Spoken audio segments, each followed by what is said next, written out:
In Chapter 3, we talked about our self-concept and understanding our self-concept, how our self-concept is developed through the perceptions that other people have of us, and how that helps shape not only our self-concept, but our self-esteem, our self-worth. In this chapter, we're going to be looking at perception and the perception process. Perceptions affect our communication with others in a multiple number of ways.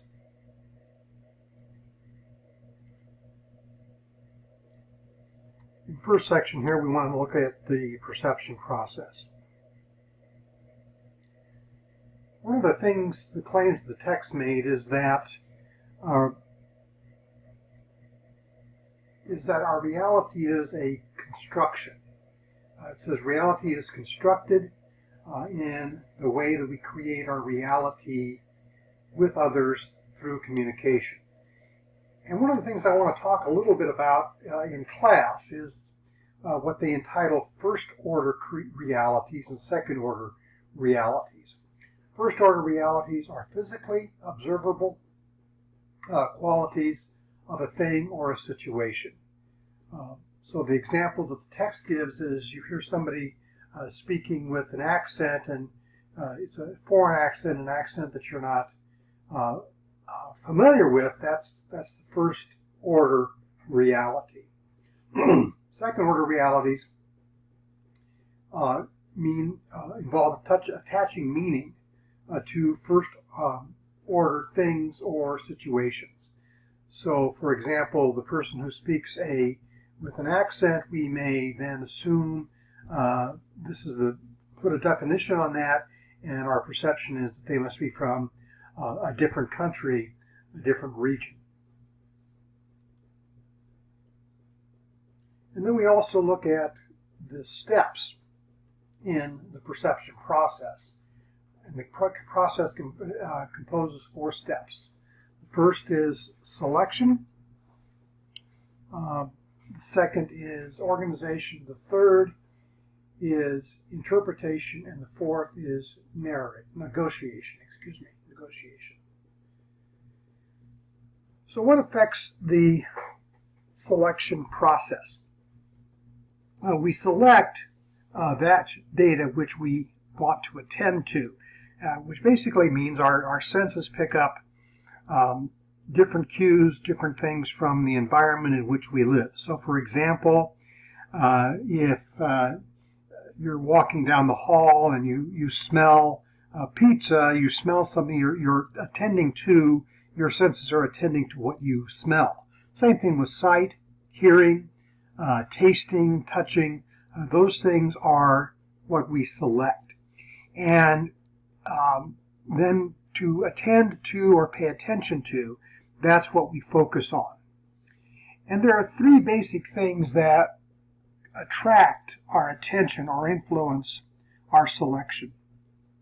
The first is the intensity of something.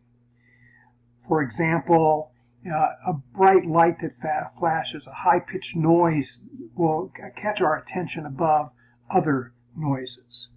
The second is repetition. How often do we hear something, and how often does it affect what we're looking at? And the third is contrast. Is something new or different that stands out in contrast to other things we've experienced or what we are currently experiencing in our lives at that point in time? The second stage is the organization stage. And when we talk about the organizational stage,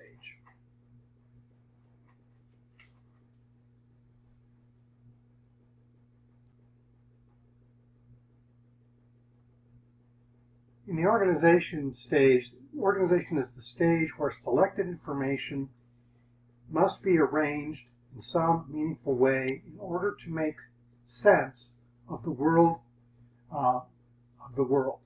So there are of the 4 types of schema.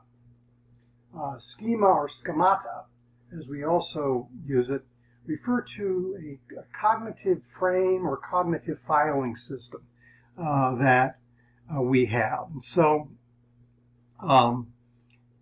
their perceptual schemata include physical characteristic constructs, how things look, the size of something, shape of something, the physical attraction.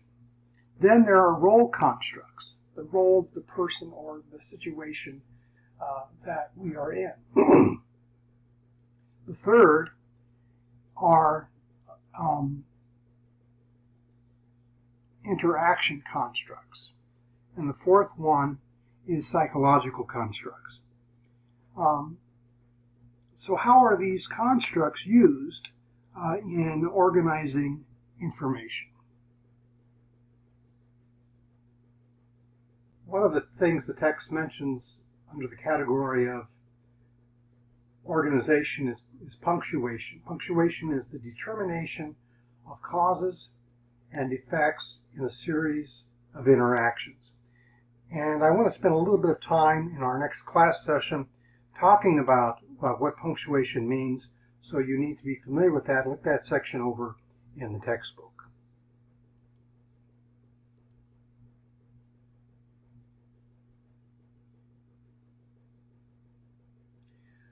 The third stage is interpretation. And this is where we attach meaning to the data that we have perceived. And factors that affect our interpretation are relational satisfaction, expectation, personal experience, personality, and assumptions about human behavior.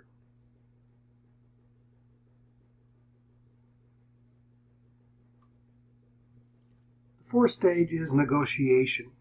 And one of the things we want to spend a little bit of time also talking about in class is negotiation, and this is the process by which communicators influence each other's perceptions through communication. And so they talk about narrative. And so we want to spend a little bit of time also talking about what narrative is, so make sure you look that over as well.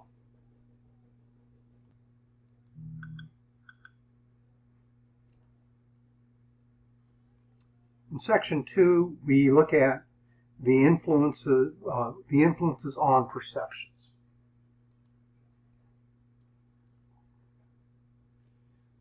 So how we select, organize, interpret, and negotiate information about others is influenced by a variety of factors. The first factor is access to information. We can only make sense of what we know. So when new information becomes available, then our perceptions of others changes. The second is physiological influences. Physiological influences come from the physical environment and the ways that our bodies differ from others. So it may be our senses, may be influenced by our age, may be influenced by health and fatigue, may be influenced by biological cycles, may be influenced by hunger, or may be influenced by neurobehavioral challenges. So just think for a second of how we see things when we're in our teens as opposed to when we're in our 20s or 30s or 40s. That's a good example of the things that influence our perceptions and how our perceptions change.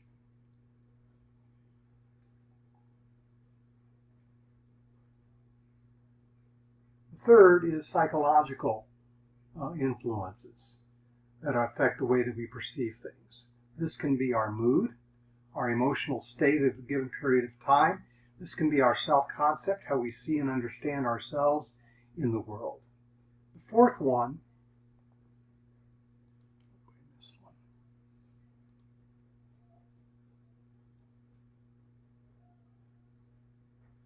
there are social influences, and there are cultural influences, influences selection, organization, interpretation, and negotiation. are powerfully affected by the way that we view others' communications. So cultural factors influence perception as well. In section 3, we talk about common tendencies in perception.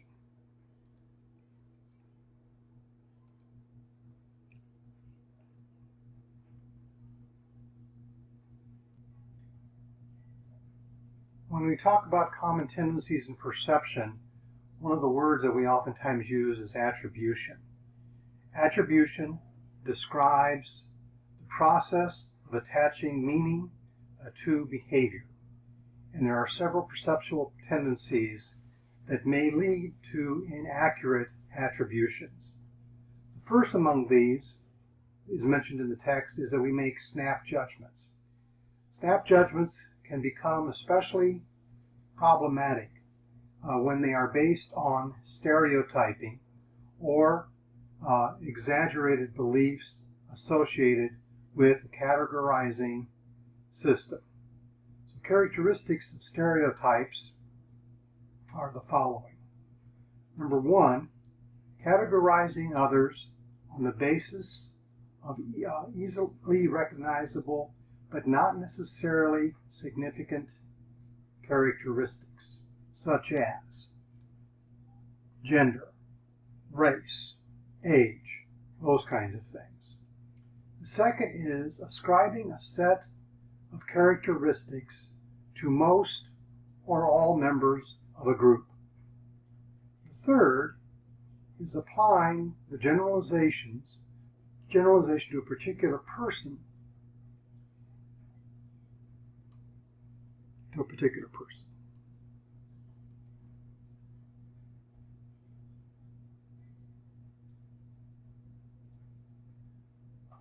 One of the things that also affects our perception of others is that we oftentimes cling to first impressions. We have that old saying that first impressions are lasting impressions. And as a result of our initial impression, oftentimes carries more weight than ones that follow. Some of the things that deal with this are the primacy effect. The primacy effect is the tendency to pay more attention to and to better recall things that happen first in a sequence. The second is halo effect. Halo effect is the tendency to form an initial overall positive impression of a person on the basis of one positive characteristic. So for example, if we meet this person and they do something nice for us, the halo effect means that we're going to attribute to that person a positive character. The reverse of that is called the horn effect, or also called the devil effect or pitchfork effect. And this occurs when initial negative appraisal adversely influences the perceptions that follow. So if somebody does something negative to us, something hurtful to us, says something rude or unkind to us, on our initial is that we're going to shape all of our following impressions based upon that. The fourth one is confirmation bias. And this is the tendency to seek out and organize our impressions to support our initial opinion. One of the things you can look at is that when you come up with an idea or an opinion, or you're about to make a decision, do you go to others who are going to agree with your assessment, or do you go to others that are going to challenge your assessment? This one means that oftentimes people will look for people that are going to, or look for those opinions, those words that are going to confirm what they already believe.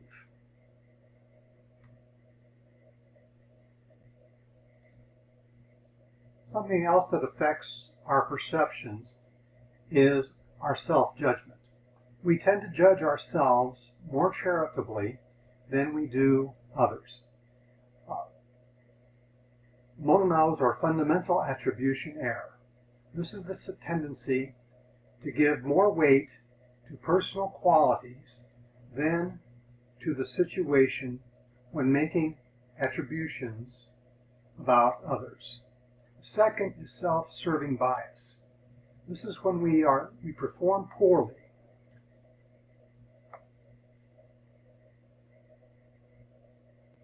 Self-serving bias is when we perform poorly that we usually blame external forces or factors, whereas we credit ourselves rather than the situation when we behave well.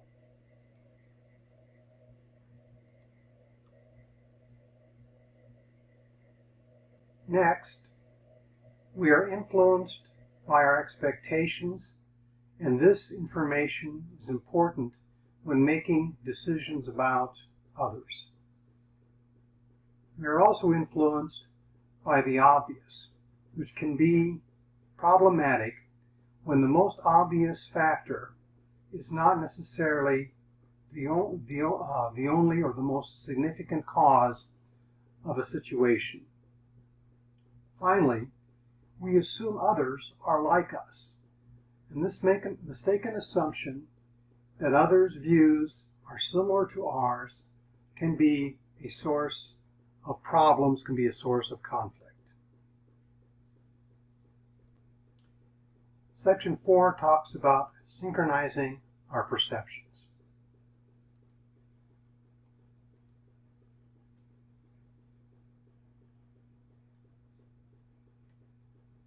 Mismatched perceptions can interfere with our communication, so tools are needed to help others understand our perceptions and for us to understand the perceptions of others. First is perception checking. This provides a good way to review the assumptions and share interpretations. And there are 3 parts to this process. The first is a description of the behavior that you noticed. The second is for 2 possible interpretations of the behavior. The third is to request for clarification about how to interpret that behavior. So for example, if you're in a conflict situation and you need to talk to somebody about what's going on, you want to give a description of the behavior that you noticed, of what you saw happen or what you experienced. The second is you want to give a couple of different interpretations to that. And that third one is to request for clarification. Ask that question. Am I understanding this correctly? Did I get this right? And looking for clarification on that basis. One thing I want to spend a little bit more time on in class, and that is building empathy. According to the text, empathy is the ability to recreate another person's perspective, to experience the world from his or her point of view. It involves perception taking, emotional cognition, and concern for another's welfare.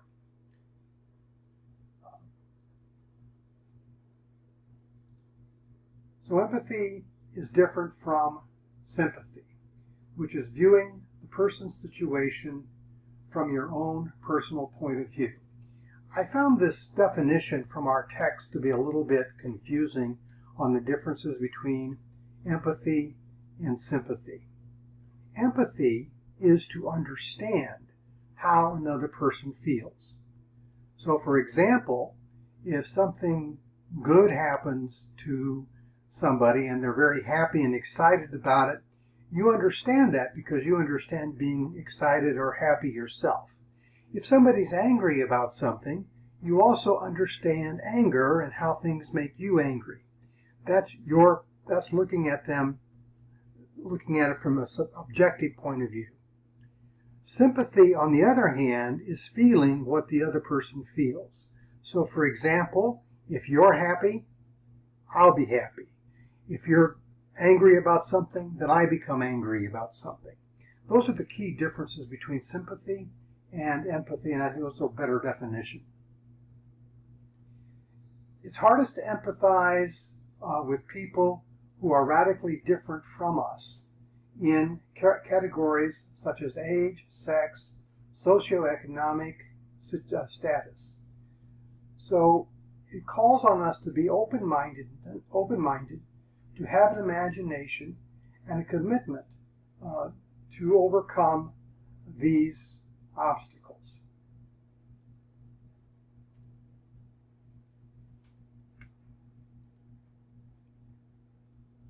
So that pretty well covers the basics of our chapter.